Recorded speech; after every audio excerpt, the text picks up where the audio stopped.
সম্মানিত দর্শক, আজকে যে বিষয়টি নিয়ে আলোচনা করব আপাত দৃষ্টিতে মনে হতে পারে খুব হালকা পাতলা একটা বিষয়।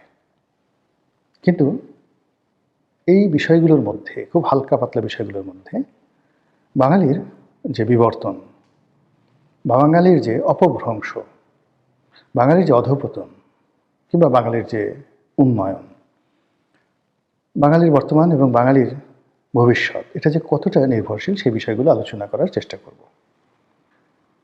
প্রথমে বলি, আপনি দেখবেন যে প্রকৃতিতে আল্লাহ কীভাবে শ্রেষ্ঠতর জিনিস তৈরি করেছেন। যেমন গোলাপ ফুল, আপনি এর যে গঠন, এর যে সুবাস কিংবা এর যে দৃষ্টির নান্দনিকতা অন্য ফুল থেকে আলাদা। এটা যে ফুলের রাজা, আপনি দেখলেই বুঝতে পারবেন এটা গোলাপ, গঠন প্রণালী দেখে। বনের রাজা বাঘ বা সিংহ, তাদের মধ্যে যে রাজস্বিকতা থাকে, চেহারার মধ্যে যে একটা দ্যুতি থাকে, তাদের চোখ, তাদের থাবা, তাদের সব কিছুর মধ্যেই এরকম একটা প্রাকৃতিক বৈশিষ্ট্য মহান আল্লাহ রব্বুল আলামিন ফুটিয়ে তুলেন। অনায়াসে আপনি বলতে পারবেন এটা বনের রাজা। আপনি যদি একটা ঈগলকে দেখেন, সে যে পাখির রাজা, আপনাকে বলতে হবে না। ওর চোখের দিকে তাকালে আপনার ভয় লাগবে, ওর ঠোঁটের দিকে তাকালে আপনার অন্তরাত্মা কেঁপে উঠবে। ও মাটিতে নেমে আপনার ওর যদি নখ দেখেন, আপনার ভয়ে থরথর করে কাঁপতে থাকবেন আপনি কাছাকাছি। এই হলো ঈগল। মানুষের মধ্যেও যারা নেতা হবেন, নেতার কথা কখনো মানে যাকে বলা হয় সাধারণ মানুষের মতো হবে না। এমনকি নেতার যে চেহারা সুরত, তিনি যদি কালো হন, তার চেহারা হবে নেলসন ম্যান্ডেলার মতো। তিনি যদি সুন্দর হন, তার চেহারা হবে বিল ক্লিন্টন কিংবা ধরুন সেই জন এফ কেনেডির মতো।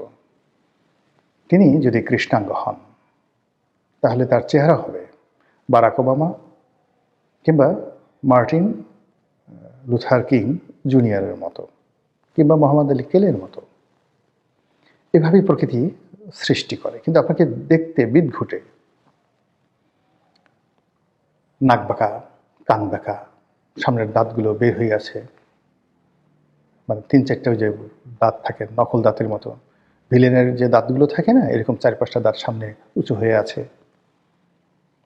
এরকম লোক যদি আপনার সামনে নেতা হিসেবে উপস্থিত হয় বা এই ধরনের লোকদেরকে আপনি নেতৃত্বের পর্যায়ে দেখতে পান, আপনি ধরে নেবেন যে আপনার কপালে দুর্ভোগ এবং দুর্দশা আছে। ২ নম্বর হলো যে নেতৃত্বের ক্ষেত্রে যদি নারী আসে, তাহলে সেই নারী হবে মার্গারেট থ্যাচার, নারী হবেন ইন্দিরা গান্ধী, বেনজির ভুট্টো, কুমারাতুঙ্গা, কোরাজা নেকৈনো, মেনাহাম বেগিন, আরও কত কী। এবং নারীদের নেতৃত্ব তো আজকে নতুন নয়। সেই সম্রাট জার্কশেস, দারায়ুস, তখনও নারীরা সেনাপতি ছিলেন। ক্লিওপেট্রা ফেরাউন ছিলেন, সম্রাজ্ঞী ছিলেন। আরও কত সেই বিখ্যাত বিখ্যাত মহিলা শাসক সেই প্রাচীন দুনিয়াতে ছিলেন।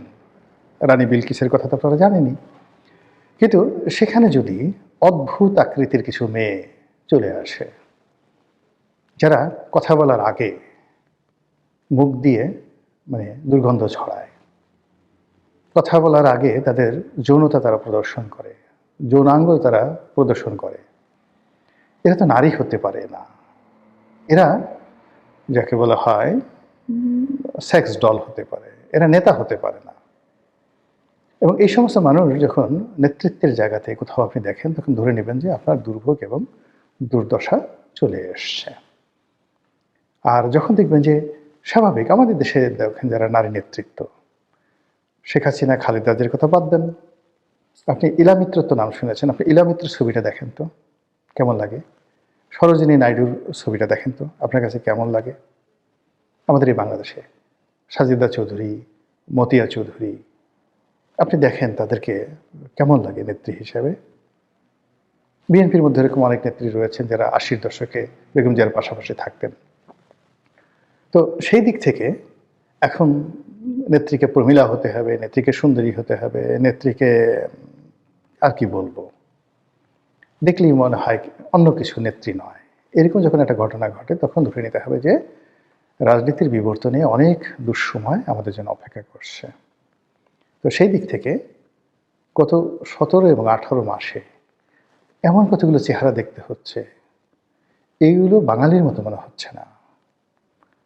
এমন কতগুলো কথা শুনতে হচ্ছে, শব্দ শুনতে হচ্ছে, যেগুলো এই বাংলায় কখনো হয়নি। এই বাংলায় শকুন এসেছিল, এ বাংলায় দুর্ভিক্ষ এসেছিল, এ বাংলায় ইংরেজ আসছে, বর্গিরা আসছে, কিন্তু কোনো বর্গীর চেহারা, কোনো শকুনের চেহারা, ঠিক কিছু মানুষকে আমরা দেখতে পাচ্ছি, মানে তাদের সেই চেহারার চেয়েও খারাপ চেহারা। এই অভিব্যক্তি, এই মডেল, এগুলো এই বাংলায় এলো কোত্থেকে? আমাদের তো বাংলাদেশে এই জিনিসগুলো ছিল না কখনো। এই দুর্ভোগ কতদিন চলবে? এটা তো আমাদের বাঙালির একটা আবহমান মানে চেহারা আছে না, একটা চরিত্র আছে, যে এটা বাঙালির চেহারা। আপনি জিয়া রহমান সাহেবের দিকে তাকান, বঙ্গবন্ধুর দিকে তাকান, হোসেন শহীদ সরোয়ার্দীর কথা বাদ দেন, তিনি তো পশ্চিমবঙ্গ থেকে এসেছেন, তার কথা বাদ দেন, কিন্তু এই বাংলাতে ধরেন যারা যারা বড় বড় নেতা হয়েছে, তাজউদ্দিন আহমেদ, সৈয়দ নজরুল ইসলাম, তাদের দিকে তাকান, এরা হলো আবহমান বাংলার চেহারার প্রতিভূ। কিন্তু কি অদ্ভুত অদ্ভুত লোক যদি আপনি দেখেন, না লম্বা না খাটো, কি লম্বা গালের, মানে সেই গাল ভেঙে গেছে, গালটা একেবারে মানে চোয়ালটা ভিতরে ঢুকে গেছে, দাঁতের শ্রী নেই, চোখের শ্রী নেই, গায়ের রঙের শ্রী নেই, পোশাক আশাকের শ্রী নেই, কথাবার্তার শ্রী নেই, কিন্তু নেতা, সে বিশাল নেতা। তো এর ফলে কি হলো, এই যে দৃশ্যগুলো, এটা প্রকৃতির পক্ষ থেকে আমাদের জন্য একটা অপমান, একটা সিমটম। জাস্ট একটা ছোট্ট উদাহরণ দিই, এটা কিভাবে হয়। মানে আওয়ামী লীগ জমানাতে হঠাৎ করে মন্নুজান সুফিয়ানকে, যাকে বলা হয়, মন্ত্রী বানানো হলো। তো তিনি শ্রমিক নেত্রী হিসেবে তার যথেষ্ট সুনাম আছে, সুখ্যাতি আছে, নেত্রী খুব কাছের, কিন্তু একটা মন্ত্রী হবেন বা সংসদ সদস্য হবেন, এর জন্য যে একটা স্বাভাবিক ক্যাটাগরি রয়েছে, এই ক্যাটাগরিতে আসলে মন্নুজান সুফিয়ান পড়েন না। কিন্তু এখন নেত্রীর ইচ্ছা, দলের ইচ্ছা, তাকে বানাবেন, ভালো কথা, বানিয়েছেন, মন্ত্রী বানিয়েছেন। তিনি পান খান, জর্দা খান, এবং পান জর্দা নিয়েই তিনি পার্লামেন্টে যান। তারপর তিনি শাড়ি পরেন, শাড়ির উপরে তিনি নিচে যে পেটিকোট পরেন, পেটিকোট, ওই যে গ্রামের যে মহিলারা আগে দেখবেন যে হাঁটুর ঠিক নিচে, পা থেকে 1 ফিট উপরে, যেভাবে আগে 70 দশকে মহিলারা পেটিকোট পরতেন, উনি ঠিক সেই ধরনের পেটিকোট পরতেন। ফলে ইজিলি শাড়ির ফাঁক দিয়ে তার মানে পায়ের গোড়ালি না, ঠিক পায়ের যে হাঁটুর ঠিক 6 ইঞ্চি নিচ পর্যন্ত দেখা যেত। একটা স্যান্ডেল পরে তিনি আসতেন, কথাবার্তা বলতেন আর গালাগালি করতেন, ঠিক সেই মানে শ্রমিকদেরকে তাদের সাথে ঝগড়া করতে যে গালাগালি, এইভাবে করতেন। তা আমরা ফিরেও তাকাতাম, তার সাথে কখনো আমরা কথাও বলতাম না। তো একদিন যাকে বলা হয় একজন সচিব, সরকারের খুব ঘনিষ্ঠ, শেখ হাসিনার খুব ঘনিষ্ঠ ছিলেন। তো তিনি আফসোস করে বলতেছিলেন যে আমরা যারা সচিব হই, আমরা সেই কোটটাই পড়ি, ইংরেজিতে কথা বলি, তো আমাদেরকে শেখ হাসিনার শিক্ষা দেওয়ার জন্য এই মন্নুজান সুফিয়ানকে মন্ত্রী বানিয়েছেন, যেন আমরা পানির ডিব্বা নিয়ে সার সার বলে তার পিছিয়ে পিছিয়ে ঘুরি, যে দেখো কত ধানে কত চাল। তো এরকম পিছনে আলাপ আলোচনা হয়। তো সেই দিক থেকে যে সমসাময়িক যুগে অনেক কিছু হচ্ছে, অনেক কথাবার্তা হচ্ছে, কিন্তু এটার যে একটা লং টার্ম আফটার ইফেক্ট আছে, যেই আফটার ইফেক্টে আমাদের রাজনীতির জন্য একটা কলঙ্কময়, যাকে বলে, অধ্যায় অপেক্ষা করছে। এর কারণ হলো যে আমাদের সমাজে এখনও রাজনীতির স্টিয়ারিং যাদের হাতে, তারা এই বিসাদৃশ্য, এই অড জিনিসগুলোকে এখন তারা ঘৃণা করতে পারেনি, পরিহার করতে পারেনি, নিয়ন্ত্রণ করতে পারেনি, এবং এরই মধ্যে তারা আবার ক্ষমতায় যেতে চাচ্ছে। গেল এক। শিরোনামে যেটা বলছি, খুব সংক্ষেপে সেটা শেষ করে দেব। কিছুদিন আগে 1, 2, 3, 4, তারপরে শেষে 1, 2, 3, 4-এর পরে কার কি মারা হবে, এটা আপনারা সবাই জানেন। টিনের ছেলে কাউয়া, অমুক আমার, কি বলতে তার বলার দরকার নাই। লক্ষ্য করছেন যে গত সেই মাসখানেক ধরে তারেক রহমান সাহেব দেশে আসার পরে এই জিনিসগুলো হারিয়ে গেছে।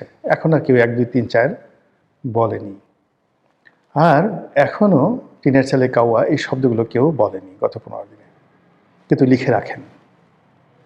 বিএনপি ভুলে গেছে যে যখন কোনো একটা মন্দ জিনিসের উদ্ভব হয়, সেটাকে ছাইচাপা দিতে হয় না, সেটাকে কবর দিতে হয়। এই কাজগুলো যারা করেছে তাদের বিরুদ্ধে জনমত গঠন করা এবং তাদের বিরুদ্ধে শক্ত অবস্থান নেওয়া এবং হুঁশিয়ারি উচ্চারণ করার কাজটা যদি বিএনপি না করে, তাহলে ওই জিনিসগুলো খুব দ্রুত, খুব তাড়াতাড়ি ফিরে আসবে, ইভেন ইলেকশনের আগে। এবং যখন এই বাংলাতে রাজনীতির একটা নতুন মেরুকরণ হচ্ছে, ঠিক সেই সময়টাতে যদি আবার সেই স্লোগান, সেই জিনিসগুলো নতুন করে ফিরে আসে, এটা মানে যাদেরকে উদ্দেশ্য করে বলা হবে তাদের জন্য বিব্রতকর না হলেও, যারা রাজনীতি করতে চান, টিনের চালে কাউয়া স্লোগানের মাস্টার মাইন্ডরা কোথায়? এগুক, তাদের জন্য অশনির সংকেত। আল্লাহ আমাদের সবাইকে হেদায়েত দান করুন এবং হেফাজত করুন। আসসালামু আলাইকুম ওয়া রাহমাতুল্লাহি ওয়া বারাকাতুহু।